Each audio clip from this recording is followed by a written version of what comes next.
ذي الفجار عايش رقيق في الصفات. Voilà. Donc après. Alors papa, il a fait Borj Menayel. Oui. Jusque. Bon, j'ai perdu un peu les années, bref. Il a fait Borj Menayel. Et ensuite, il a été directeur du lycée technique de Tizi Ouzou. Oui. Et donc, en 64, au lycée Amirouche, il manquait les 3/4 des professeurs. Donc, je suis rentrée, moi, en France. Mes parents sont restés ici parce que papa pensait bien finir sa carrière Donc vous ici. étiez au lycée à Mirouche. Oui, oui. Donc vous étiez en seconde quand vous êtes parti. Voilà. Et donc, je suis rentrée en France. Et en arrivant en France, j'ai fait une tuberculose. Voilà. Donc, j'ai fait 9 mois de sanatorium. Et pour Noël de la même année, je suis revenue voir mes parents à Tizi Ouzou. Et là, j'ai pas supporté du tout le climat. Mais pas du tout. Et le médecin, dont j'ai oublié le nom, notre médecin de famille, a dit à mes parents, mais là, Colette, elle ne peut plus rester en Algérie, il faut qu'elle rentre en France. Alors là, papa n'a pas eu le choix. Il a demandé sa mutation pour la France, voilà. Et il est rentré. Et moi, au sanatorium, j'avais connu quelqu'un de la Loire. Je lui ai dit, écoute, essaye de demander la Loire. Et donc, il a demandé la Loire. Et il a atterri à Feurs, ça se situe entre Roanne et Saint-Étienne. Voilà. Et il a terminé là-bas au collège de Feurs. C'est la montagne Saint-Étienne. C'est ça. C'est vrai. Voilà, c'est ça. vrai. Donc il a fini là-bas, Oui, c'est un peu comme la Kabylie, exactement. Mais papa aurait fini sa carrière ici parce que quand il a voulu partir de Tizi Ouzou, pour qu'il ne parte pas, parce que je pense que voilà, on l'appréciait, hein, on lui avait proposé un poste au ministère de l'Éducation nationale. Et que bon, il a refusé parce que moi je ne pouvais plus vivre en Algérie. Il fallait sauver sa fille. Il voulait pas me laisser toute seule là-bas. Donc j'ai ici à Mécla, j'ai une sœur qui est enterrée là. J'ai assisté à l'enterrement. Ah, c'est beau. Tu vas me raconter parce que moi j'avais 3 ans, je sais pas. Donc ma sœur est enterrée à Mécla et mon grand-père maternel, parce que nous avions avec nous les grands-parents maternels. Maman étant fille unique, quand ils sont partis, les grands-parents ont suivi. Donc on avait nos grands-parents maternels et mon grand-père maternel est mort à Borj Menayel. Et il est enterré à Borj Menayel. Voilà toute l'histoire, mes amis. Monsieur Boutouchen, un ancien du lycée Al-Miraj de Tizi Ouzou. Je connais votre nom. Alors vous faisiez quoi à Tizi Ouzou, dites-moi. Alors, quand je suis entré au lycée en 6e, vous étiez en seconde, je crois. Ah ça alors. Et j'ai gardé quelques images de vous. C'est vrai. À l'école de filles, parce que j'habite dans le voisinage de l'école de filles. Et vous avez des images de moi. Ah, c'est génial. Ah c'est bien. Ah ben je serais curieuse de la voir alors. Non, des images dans ma tête. Ah mais dans votre tête. Ah bon d'accord. Ah ça c'est bien. Ah ouais. Nous sommes très contents que vous soyez venus. Je pense que vous ne pouvez pas être plus content que moi. Oui. C'est à Tizi ça. C'est la colonisation à l'école de filles. Ah voilà. Ah tu as raison, Hamid. Ah oui. Ah oui. Et alors, alors je sais plus, est-ce qu'il était pion à Tizi Ouzou quand papa y était, ou alors il était au lycée avec moi. J'étais au lycée. Il n'a pas fait pion. Ah, alors c'est au lycée alors. Plus âgé que lui. Toi tu as quel âge toi? Je suis en train de courir vers 80. Ah, et nous 75. On court vers les 75. On court vers Moi j'aurai 75. Non, ce n'est pas que je peux me passer d'elle. Je suis resté fidèle. Je suis resté fidèle. Et quand on lui fait du mal, c'est tout mon corps qui a mal. C'est tout mon cœur qui se tourne ici. Alors moi j'habitais là, les 4 fenêtres là. Ils ont été repeintés, on dirait que... J'habitais là. Elle m'attendait, je le sais. Oh là là là là là là. C'est un parfum que je connais.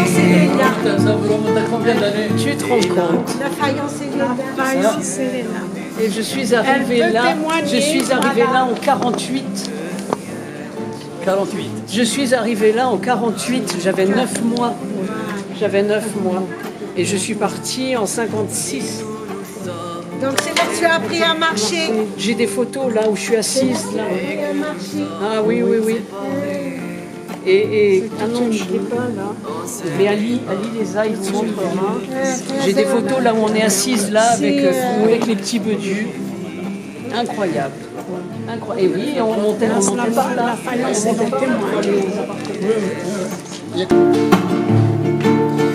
Si nous nous sommes tant aimés et que nous sommes séparés, non, ce n'est pas que je peux me passer d'elle.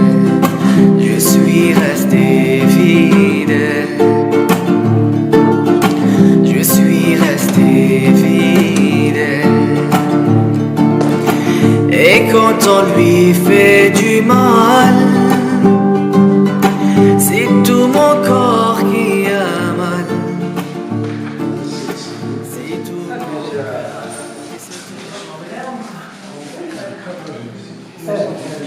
Et puis renversant, donc c'était très clair. Parce qu'on avait mes grands-parents quand même. C'est le salon. D'après M. Tagmout, M. Célestin, votre grand-père, il est mesmet sur la fenêtre. Oui. Mais je pense qu'ils avaient cette chambre. Oui, je pense qu'ils avaient cette chambre.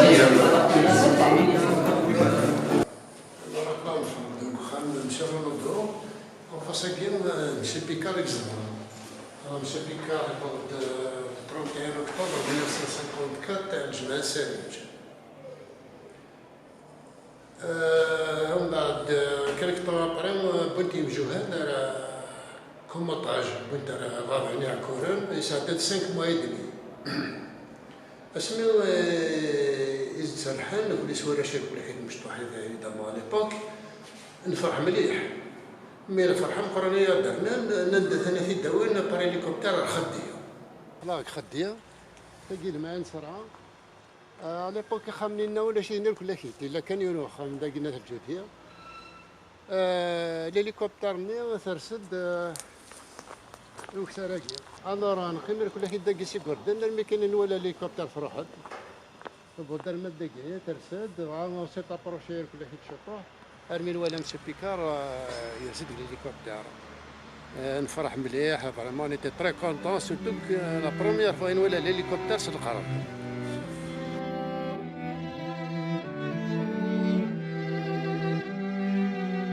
de ce ciel au-dessus la douleur. Ah mais ça alors. Mais c'est incroyable. Oh là là là là. Puis alors je m'en souviens bien de la classe. Alors moi évidemment je me mettais toujours au fond parce que bon il y avait d'abord ses élèves et puis moi je me mettais au fond. Mais voilà il m'emmenait à l'école avec lui. Séparés. Non, Mais c'est incroyable. que je veux. C'est incroyable de pouvoir faire ça. Tu te rends compte? Alors tu te rends compte? Donc j'allais pas encore à l'école, ça veut dire que j'avais pas 6 ans. J'avais pas 6 ans et aujourd'hui j'en ai 75. Enfin je vais avoir 75, donc tu te rends compte? Je disais, comme j'étais pas encore... Ah mais je t'assure que je reconnais ça. Je t'assure que je reconnais tout. Et comme j'étais pas scolarisée, mon père il m'emmenait avec lui. Alors il me faisait asseoir tout au fond, parce qu'évidemment il y avait tous ses élèves, et moi je m'asseyais tout au fond, et je me mettais dans sa classe avec lui.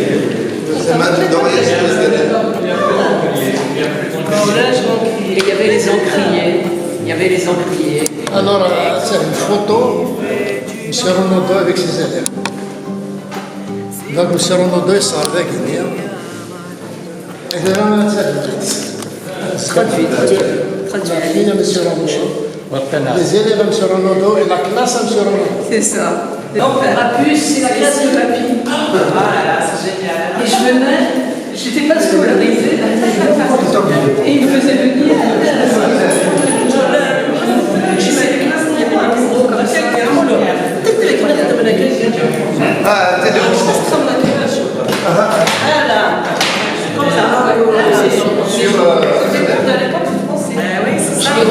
Je les reconnais, mais c'est incroyable. Et voilà, je me mettais au fond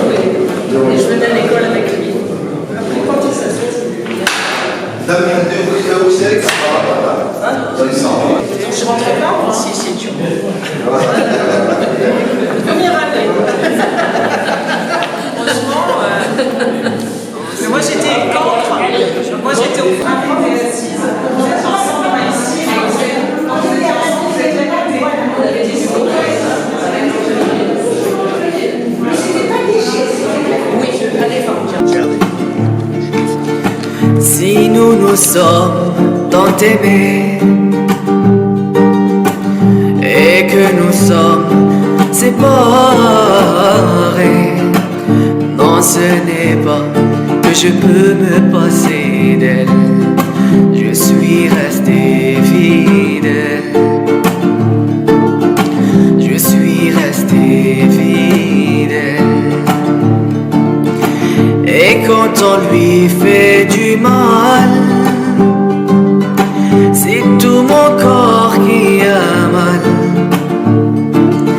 c'est tout mon cœur qui se tord, elle est si belle. Je suis resté fidèle.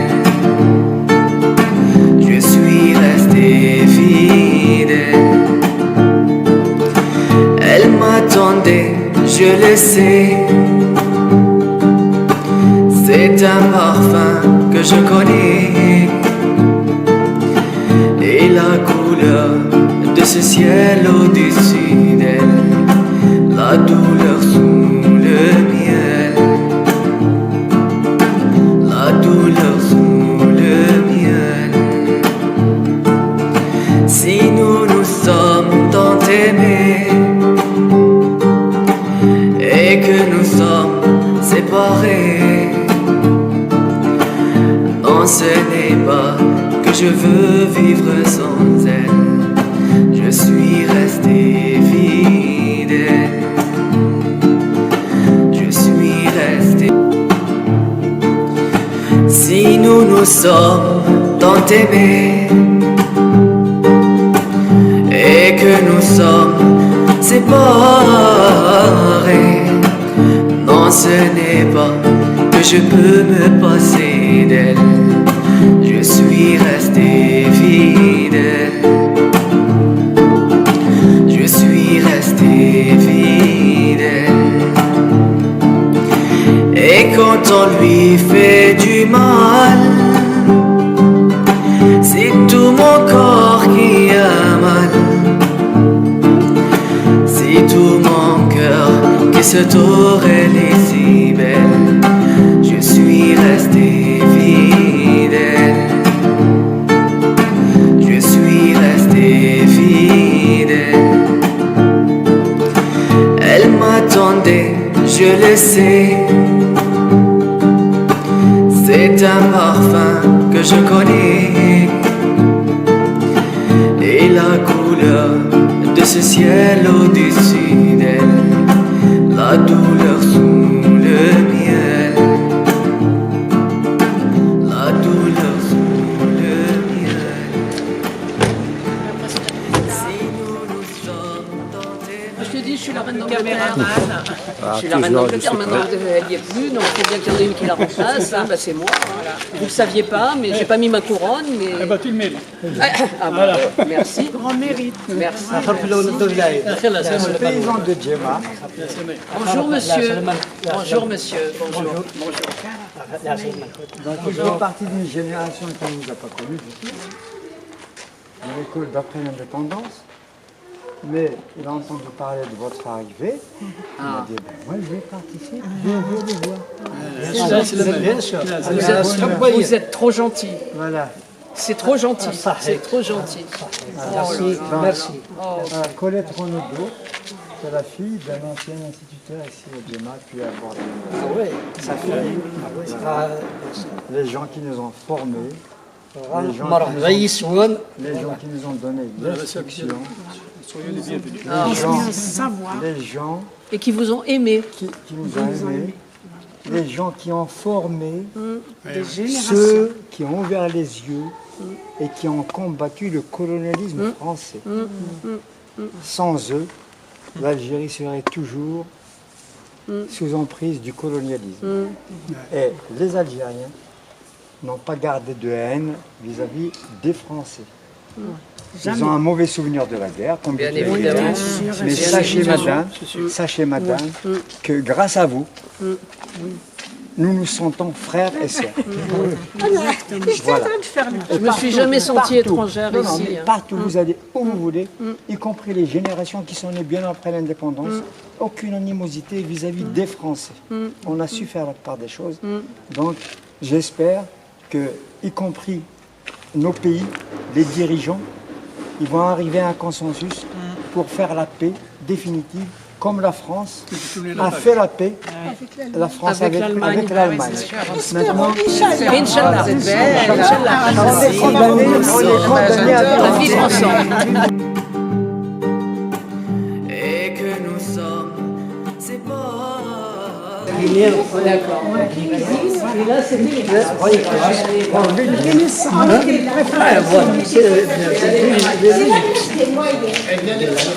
et là, il y a les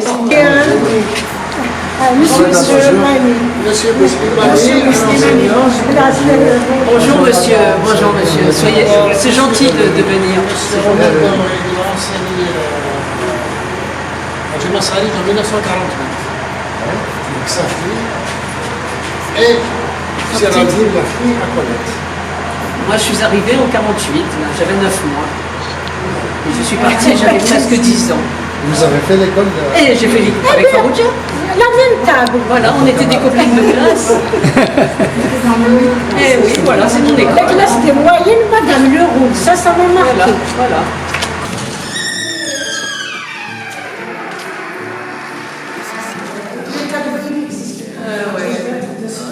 On était dans la rangée du milieu. On était là. Il n'y a pas de table, ça veut dire on est toujours debout. Parce qu'on est fiers. Si nous nous sommes tant aimés et que nous sommes séparés,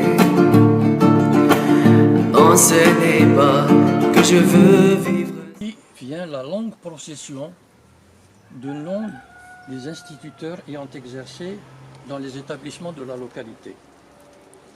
On s'arrête tout naturellement sur le nom de Renaudot André Louis, né le 21 janvier 1924 à Saint-Martin.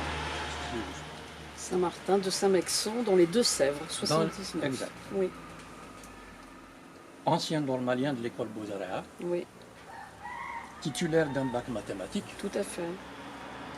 Il a rejoint, après sa formation, Juma Sarij le 1er octobre 1948. Oui. Il est ensuite muté sur Borj Menaïel en 1957, puis sur Tizi Ouzou.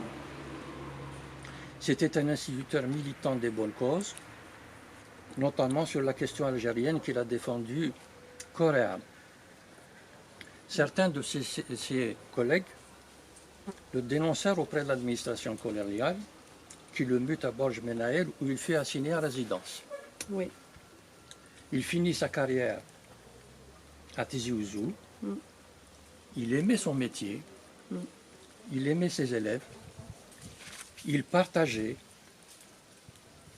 il conseillait, il dispensait avec bonheur les trois savoirs, le savoir lui-même, le savoir-être et le savoir-faire. Les grands hommes ne meurent pas, ils ne font que partir, ils ne font que s'en aller. Bon voyage et au revoir. Super. Voilà. C'est super. Papa a fini sa carrière effectivement à Tizi Ouzou en 1966. Et je suis un petit peu responsable de ça parce que malheureusement, moi, je suis rentrée en 1964 parce qu'à l'époque, au lycée Amirouche, il manquait les 3/4 des profs. Oui. Donc papa a préféré que je rentre en France pour poursuivre mes études.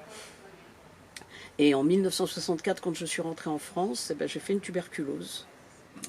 Et là, je me suis retrouvée un an au sanatorium. On a détecté la tuberculose au mois de novembre. Au mois de décembre, je suis revenue ici pour les fêtes de Noël. Et malheureusement, je n'ai absolument pas pu supporter le climat.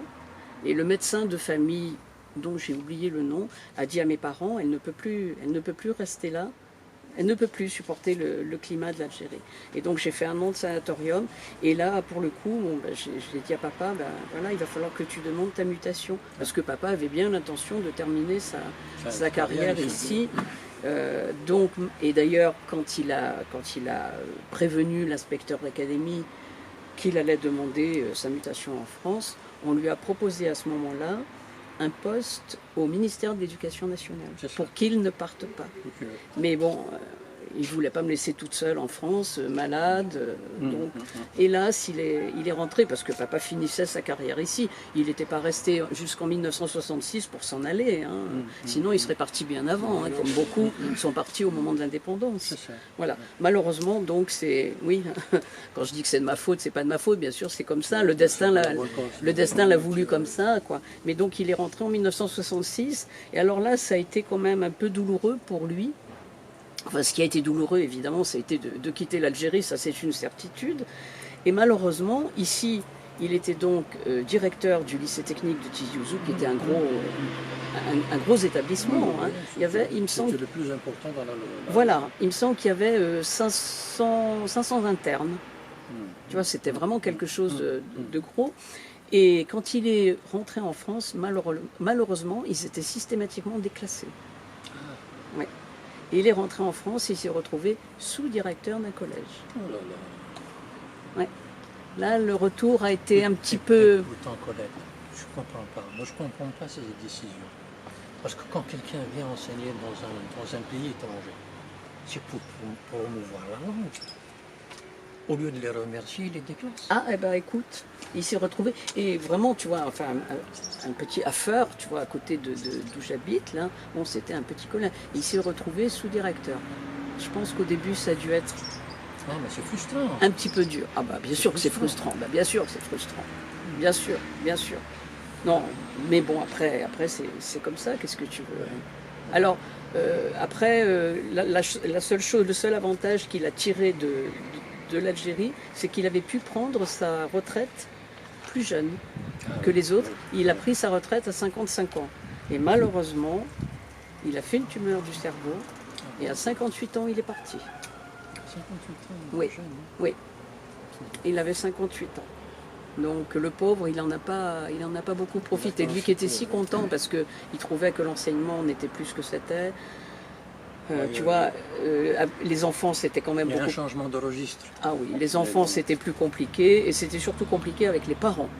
Ah oui, oui. Avec les parents, hein, c'était infernal. Hein. Donc il était quand même content de prendre sa retraite à 55 ans, puis en se disant, bah, je vais pouvoir en profiter, je vais pouvoir faire plein de choses. Il avait acheté une maison dans le Gard, où il avait un frère. Là, si je peux faire un parallèle... Oui. En France, l'enfant a toujours raison et les parents le soutiennent. Ah, mais ici, c'est le contraire. Ici, l'enfant a raison, mais c'est l'instituteur qu'on... Exactement. D'ailleurs, parce qu'on a peur, qu'ils le mettent de côté. D'ailleurs, je raconte toujours la petite anecdote de la rentrée, où papa disait tout le temps, il disait le jour de la rentrée, les pères amenaient leurs enfants, et il disait à l'instituteur en le regardant droit dans les yeux, c'est comme ton fils. Hein. Le conflit. Papa disait, ça voulait tout dire, hein. On avait presque le droit de vie et de mort sur le fils. Hein. Et le fils, il avait intérêt à marcher droit. À marcher droit. Et le soir, après l'école, les pères venaient pour que papa leur enseigne certains rudiments pour pouvoir suivre l'éducation de leurs enfants. Donc ça, c'est extraordinaire, quoi. C'est sûr qu'après, la mentalité chez nous a énormément changé. Et donc, il était heureux, effectivement, de prendre sa retraite à 55 ans. Il a acheté une maison dans le Gard. Ce qui est dommage, c'est qu'il n'a pas tellement profité. Et non, il avait un frère qui était là-bas, qui avait une entreprise de menuiserie, donc il était heureux, parce qu'il se disait, je vais aller bricoler avec mon frère, je vais aller l'aider. Il n'est pas sorti de son élément, il était à Tizi Ouzou, l'enseignement technique. Mais exactement, il adorait ça, et puis malheureusement, la vie en a décidé autrement. Hein. Donc il est parti effectivement très tôt, 58 ans. Voilà. Mais il a toujours gardé de ces années d'Algérie des souvenirs émerveillés, quoi. Colette, comment il est venu à l'école normale en 1947? Oui. Et avant, il était en France? Oui, bien sûr. Donc il est venu spécialement pour faire une formation? Bien sûr. Ah, oui, bien sûr. Il y avait aussi un de ses collègues, M. Roder, qui a fait la même formation que lui en même temps. Ah oui, d'accord. En même temps, ils ont eu Djemma Sarij en même temps. Et le poste de Djemma Sarij, est-ce que c'est lui qui l'a demandé ou bien c'est une... Alors ça, je ne saurais pas dire. Ça, je ne saurais pas dire. Oui. Donc il était en France. Maman était enceinte de moi. Et vous êtes né où? Ici ou en France? En France, en France. En France. Et donc ils étaient dans les Deux-Sèvres. Et quand mon père et ma mère ont annoncé aux parents de maman, qui étaient filles uniques, qu'ils allaient partir en Algérie, ma grand-mère, qui était très autoritaire, a dit à mon père, nous n'avons qu'une fille, nous la suiverons. Oh, mon Dieu. Donc papa à 20, 1948, 47, 48. à donc 24, il avait 24 ans. Il était de 24. À 24 ans, est parti en Algérie avec sa femme, son bébé, j'avais 9 mois, et les beaux-parents, un beau-père cardiaque, malade cardiaque, et une belle-mère, pardon, qui était un peu, pas handicapée, mais enfin qui avait un petit problème pour marcher. Donc des gens qui avaient besoin de soins, qu'il fallait. Et il a donc vécu. Alors mon grand-père donc est mort ici à Bordjmenayel, j'avais 10 ans. Bon, avant, évidemment, il y a eu le décès de ma sœur à Joma Saharic, voilà, qui est morte à 18 mois. Moi, j'avais 3 ans. Mon grand-père est mort à 10 ans. Et ma grand-mère est revenue en France avec nous. Et elle est morte quand j'avais 20 ans. Mais mes parents, donc, ont toujours vécu avec mon grand-père et ma grand-mère. Voilà. Ouais, ouais. Si nous nous sommes tant aimés et que nous sommes séparés, non, ce n'est pas que je peux me passer d'elle. Je suis resté